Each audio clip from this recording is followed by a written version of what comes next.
চাঁদপুরের হরিণা ফেরিঘাটের কাছে সারবোঝাই এমভি আল বাখেরা জাহাজে নিহত 7 জনের মরদেহ ময়না তদন্ত শেষে স্বজনদের কাছে হস্তান্তর করা হয়েছে।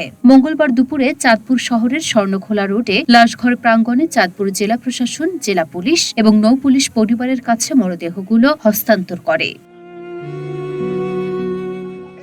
জেলা প্রশাসনের পক্ষ থেকে নিহত প্রত্যেক পরিবারকে 20,000 টাকা এবং নৌ পুলিশের পক্ষ থেকে 10,000 টাকা করে প্রদান করা হয়েছে। এ সময় স্বজনদের আহাজারিতে পরিবেশ ভারী হয়ে ওঠে। জেলা প্রশাসন ও পুলিশ বিভাগের পক্ষে 2টি তদন্ত কমিটি গঠন করা হয়েছে। এর আগে গতকাল সোমবার বিকেল 3টার দিকে চাঁদপুরের হরিণা ফেরিঘাটের পশ্চিমে মেঘনা নদীর পাড়ে হাইমচর উপজেলার মাঝির চর এলাকায় থেমে থাকা একটি জাহাজ থেকে 5 জনের মরদেহ এবং 3 জনকে গুরুতর আহত অবস্থায় উদ্ধার করা হয়। পরে হাসপাতালে আরো 2 জন মারা যান। আহত জুয়েলকে ঢাকায় প্রেরণ করা হয়।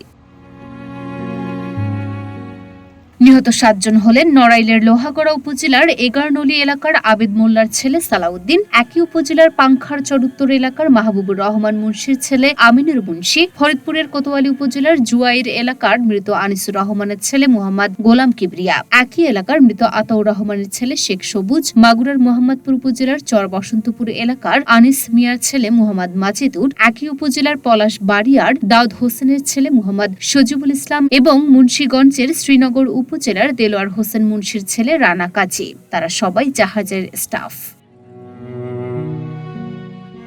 এদিকে নৌ পুলিশের এসপি সৈয়দ মুশফিকুর রহমান বলেন, ঘটনা আমাদের পর্যবেক্ষণে আসার পরপরই আমরা জাহাজে যাই।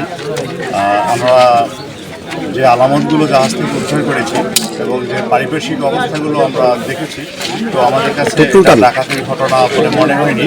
এটি একটি নৃশংস হত্যাকাণ্ড এবং প্রত্যেককেই আমরা রুমের মধ্যে শোয়া অবস্থায় তাদের মৃতদেহগুলো দেখতে পাই এবং অত্যন্ত ধারালো দেশীয় অস্ত্র দ্বারা মাথায় এবং গলায় আঘাত করা হয়।